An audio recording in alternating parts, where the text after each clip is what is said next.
Ladies and gentlemen, welcome back. Today we're talking about what everyone's been asking me for on every video that I've put out on the channel recently, which is what should I be picking with my half anniversary partner selector card. Now this is going to be the original ones from Janet all the way up to Ivy, not counting time limited partners. There's going to be a few good ones for us to pick up here. With that being said, if you just go into the partner archive release date, you can have it sorted pretty well up in here. Now it's going to be anywhere from Carrara all the way up to Ivy here. You cannot get Pecco though. There are going to be a couple of good ones here. Let's talk about some of the original ones that started when the game launched, like Carrara, Janet, Noelle, Zeta, Erica, all of these ones here. Now there's going to be a couple of good ones here. We're going to go through all of them and I'll give them like a S rating to like a C rating, right? Or if we want to be the popular club, B will be the lowest, but we'll do like C, we'll do D.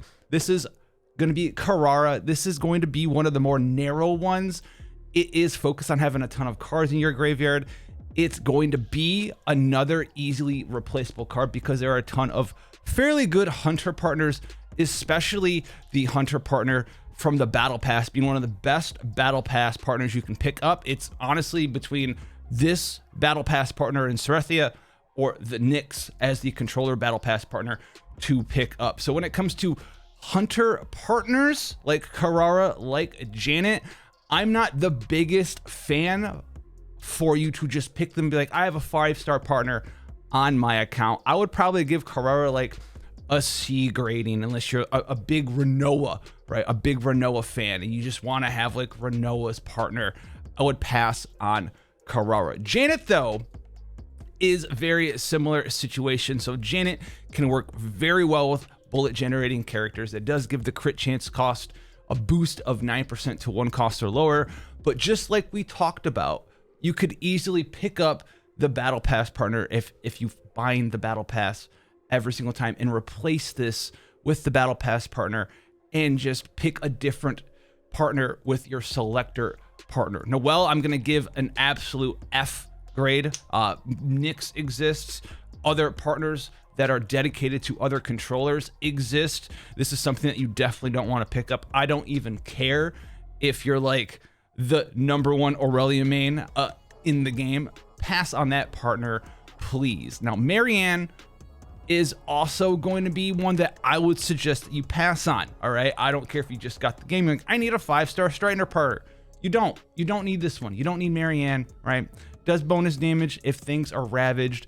You're not always going to be fighting ravaged enemies in this game, especially after Serenial's release. You know, the devs like to sometimes put characters and enemies in the game that just can't get ravaged. They don't have a break bar. So this is going to be something that's kind of weak.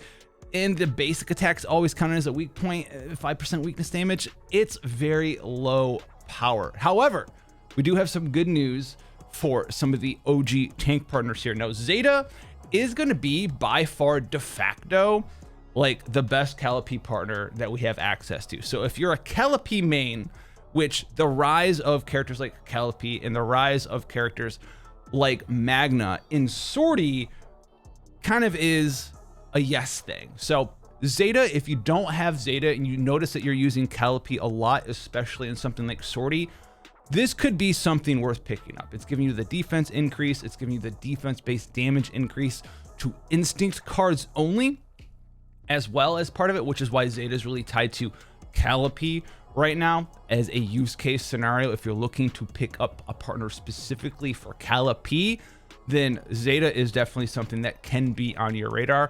Likewise as well, Erica is a choice, and Erica is probably who I'll personally be picking up. There's going to be a couple other ones that I might be thinking about for myself as we go through here. But Magna being so good in Sortie, you're going to have her built up. You're going to have access to a partner like Erica, giving you defense increase, giving you counter attack increase damage as well.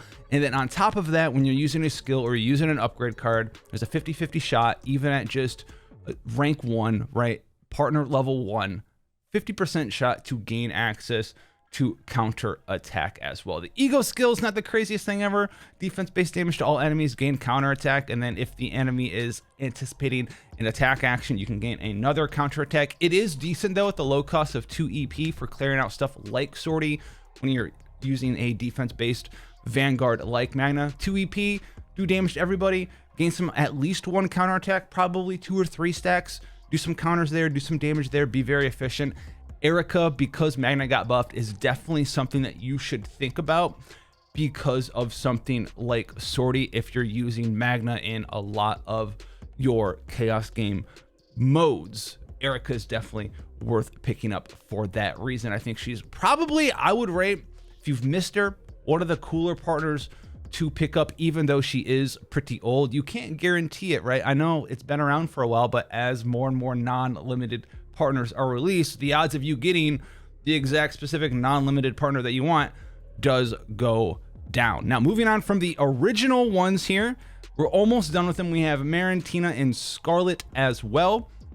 Getting into some of the Ranger partners, you're going to notice something very, very extra attack focused. So Marin's like the most general, I want a 5-star partner to do extra attacks that do stuff. Listen though, I know you can use it. It gives you attack percent 16%, gives you extra attack bonus damage as well. And then if you use a skill card, you gain extra attack damage bonus on top of that. If you're really looking for an ease of access, extra attack bonus Ranger partner for like your Ranger supports, right? Like your Selenas and stuff. You have access to a nice little 4-star partner in the name of Rosaria. Not quite as good, but you'll be able to get this thing maxed out. Max growth preview still has a 16% attack on it, still has 20% extra attack damage bonuses on it. And it has this ability for you to gain morale for the entirety of your party instead of just buffing up, you know, your sole person's extra attack bonus damage for that one turn. And the EP skill on the 4-star Rosaria to just draw an upgrade card or just draw a card in general is pretty nice as well. So I wouldn't want to waste my Selector on something like Marin when we have something that is pretty, you know, 1-to-1 kind of in parallel with her in the 4-star partner of Rosaria. However, if you are someone that is big on Hugo, you're a big Hugo man, with Tina, Tiny Tina coming in, right? Extra attack 16% attack, and then on top of that, extra attack to order extra attacks by 15%, and then 25% damage amount to extra attacks activated through targeting attack cards. This is the de facto like Hugo partner still to this day. Hugo got a little bit better in some teams with Haida Marie as well. So if you're putting that team together, you don't have access to a Hugo partner, you're looking through for a Hugo partner, you want to max out that Hugo damage as much as possible, then Tina is definitely something that you should be looking for here. And the EP skill, draw a card and then buff up the extra attack damage by an additional 30% for that turn as well, is very nice. Then we move on to Scarlet, who is going to be a pretty good partner in some decent situations. The thing is, she's a striker partner, and we haven't gotten a ton of striker characters. She's really going to work out on like 2 main characters for the most part right now in the form of Rin as well as Mei Lin. She's going to give you that 16% attack bonus, and then she gives you these multiple ways to increase the attack damage amount to your cards for the equipped character. And this is basically by not breaking using the equipped combatants cards and then using someone else's card. So every time you use the assigned combatants card, you're going to gain a stacking damage bonus up to 2 times. Once you have that stacked up to 2 times, you're going to gain a focus stack, which then further increases the damage that character's cards are doing. If you use someone else's cards though, you are going to remove these bonuses from your character, meaning that you need to use Scarlet on a character inside of a team, mind you, where you have the ability to play your other 2 characters' cards, draw your cards, gain your AP, set up for the big combo kill, and then whoever Scarlet's equipped to, you want to cast all of the cards, right? In the form of Mei Lin, you want to strike, strike, use Mei Lin's move to hand, strike, strike, use Mei Lin's move to hand, strike, strike, use Mei Lin's move to hand. So you have that damage bonus on all of your cards. If you were to, you know, strike, strike, cast a different character's card, and then try to strike, strike, and then cast a different character's card, you're never going to get this focus buff. So you're not really using this partner to its fullest extent. So on someone like Rin, on someone like Mei Lin, in those teams, Scarlet is a very good partner. You don't have to worry about your striker character hitting broken targets or doing things with weird cards or only certain kinds of cards. It's just going to be a play pattern for you. And then on top of that, the EP skill as well is pretty decent. It's going to do a little bit of damage like EP skills traditionally do on these offensive partners, but it's also going to give you an additional attack combat damage card bonus, right? For each buff that you have. You can get this up to like 7, 8, 9, 10 stacks pretty easily to get, you know, between 70 to 100% damage bonus for that character as well. So Scarlet's like a very nice like combo out partner. While there's not a ton of strikers that will use her right now, which is why I'm not going to give her like a you must go get her grade. There's only a handful of characters I can really think of that want to use her, because there's only a handful of strikers in the game that want to use her. You could even probably use her on someone like Yuki with the self-sufficient build if you're a Yuki main out there, right? Where you just want to use all of Yuki's stuff back to back to back to back to back and gain damage bonuses off of that. So if you're looking for a partner for a striker character, she's probably going to be the striker partner for you to pick up. However, I would not suggest for you to go out of your way and pick Scarlet over everything else we've talked about so far. And speaking of partners and not really having any other alternatives, we come up with the psionic partner in the form of Bria. Bria has long since eluded me and is pretty great because psionic partners, well, there's not very many of them. And speaking of 5-star psionic partners, there's definitely not very many of them because we have access to basically, well, Bria, Itsuku, okay, great. And then you roll back down and then you have the battle pass partner in the form of Antia. So there's not a ton of partners for you to pick up here. Now, Bria is going to give you that nice 16% attack buff from the recent buff to all the 5-star banner partners. Then on top of that, you can also gain this stacking damage bonus called the risk factor every time you create a card. Psionic characters love creating cards.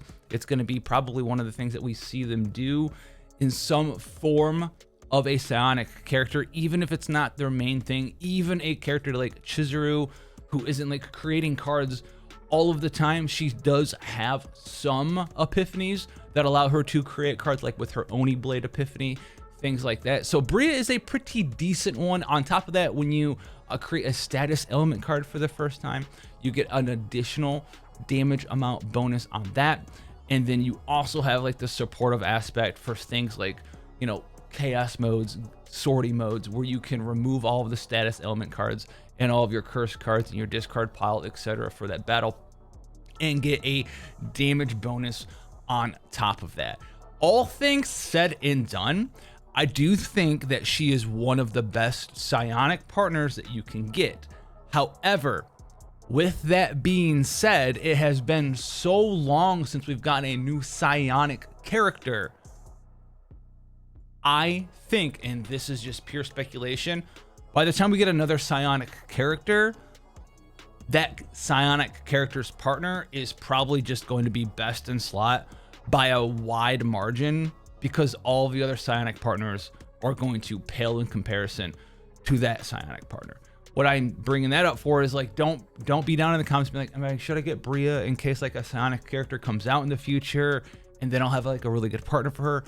I wouldn't do that. I would pick somebody else and just pick up the future psionic partner when the future psionic character comes out. Random shot in the dark, Tenebria is going to be psionic and have a psionic partner. I'm just putting it out there, okay? That's just how I see it going. Do I have any reason to think that I'm correct? Absolutely not. Is that what my gamer gut says? 1000%. So I would tell you guys to pass on Bria as well. Asteria, this is for the big anchor shot Haru spam out there. If you want some big 2-cost damage bonus buffers, if you're a big Haru main, you can pick Aster up. Outside of that, I really wouldn't mess with this partner because, well, once again, who are we putting this on other than Haru? Striker characters. Not a ton of them out here. Not a ton of them out here, right? We have this damage bonus to 2 costs and higher. It is a very niche archetype of characters, and I want you guys to really benefit from the partners that will either give you a wide breadth of use. You can use that on multiple characters, like we talked about with Scarlet, pretty good. We named off like 3 or 4 characters with Scarlet. Or someone as a partner who is so good on their designated character, like we talked about with Calliope and Magna, that you can't really approach how good those are because there aren't any other alternatives. So if you're Haru main, hey man, all these damage bonuses stacking up, amazing. We like it a lot. If you're not a Haru main, maybe pass on that, right? So then we have Wesker Matat. This is going to be Yuki's standalone partner. If you're a Yuki fanatio, you know, you want some Yuki in your life, you can pick this up. But like we just talked about, Yuki is a striker, and maybe you want to mess around with Yuki, maybe you want to mess around with Meilin, maybe you want to mess around with Rin as well. I would tell you to pass on Wesker Matat here and maybe pick up Scarlet instead and just work on your play pattern so you get those stacking Scarlet damage buffs and damage benefits there, especially because they did buff this EP skill though, by the way, where you used to not be a +1 draw card with this. It was move 1 from your draw pile from your hand to your draw pile and then draw a card. Now it's move 1 to your draw pile and then draw 2 cards. So it's a little bit better, but we have so much access to strong card draw, especially during season 3 right now with Nia popping off, right? Cassius coming back. We have a Tefera's release. You can draw her own stuff and do a bunch of different stuff. We have easier access to Divine Epiphanies if you want to just have random draw cards in your... It's not hard to draw cards in your setups anymore.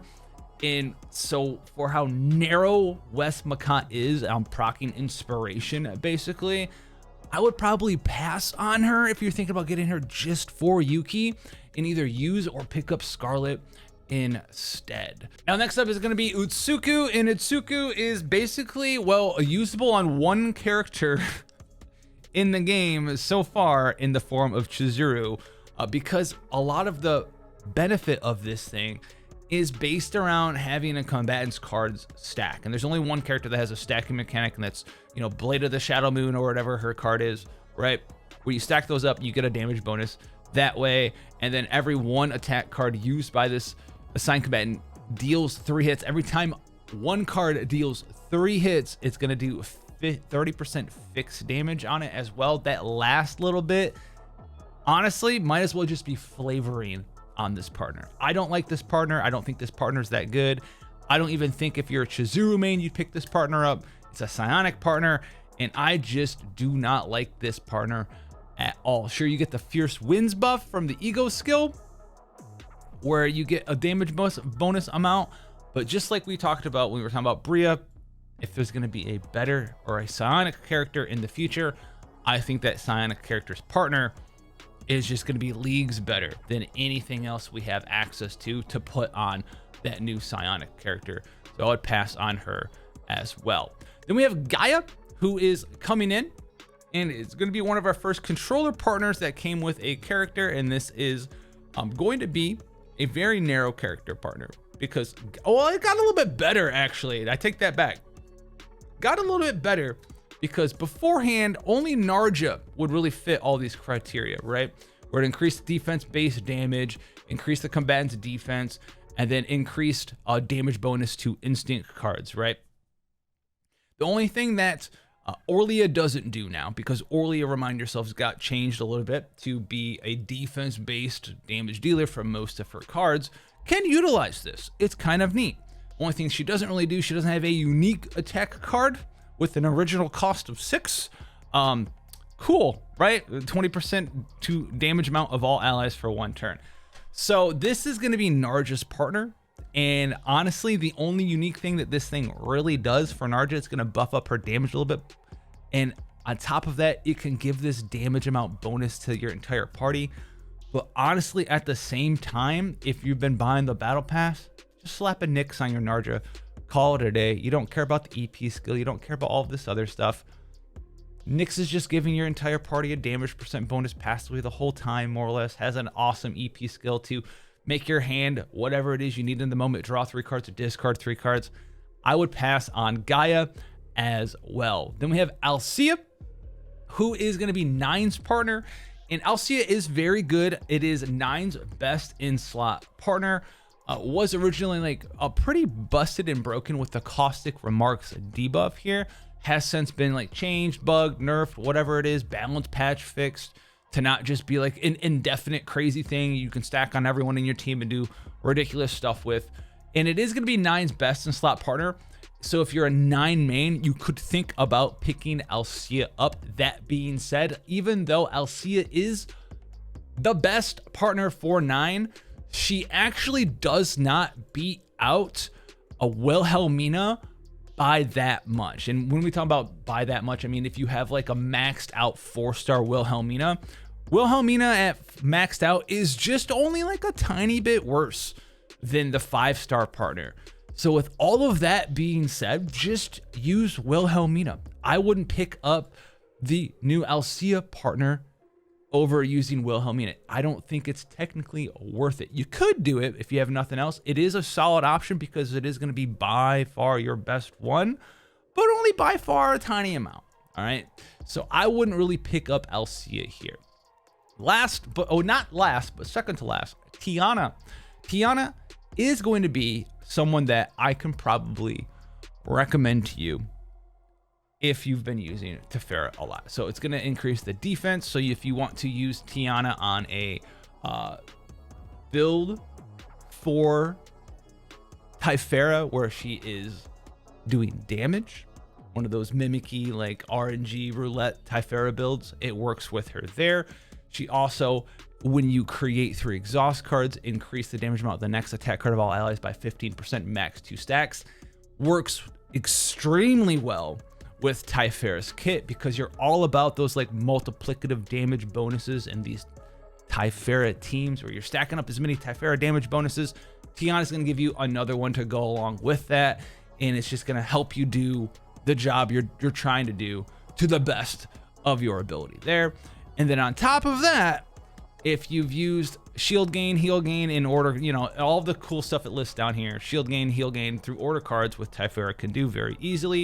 You're going to get free crit chance to your allies as well. And it also has a pretty decent ego skill here where you can draw an exhaust card, and the next 2 times an ego skill is used, draw another exhaust card and decrease the cost of the next ego skill used by 1, which is really the thing that this partner does that's super unique. Because if it didn't have this EP skill, I could tell you at the end of the day, but like, yeah, you could still just use Nyx. The damage bonuses wouldn't be as high, right? You don't get the crit chance, but you just have that EP skill on Nyx to help you facilitate a little bit of more consistency in your card draws, especially in this discard season.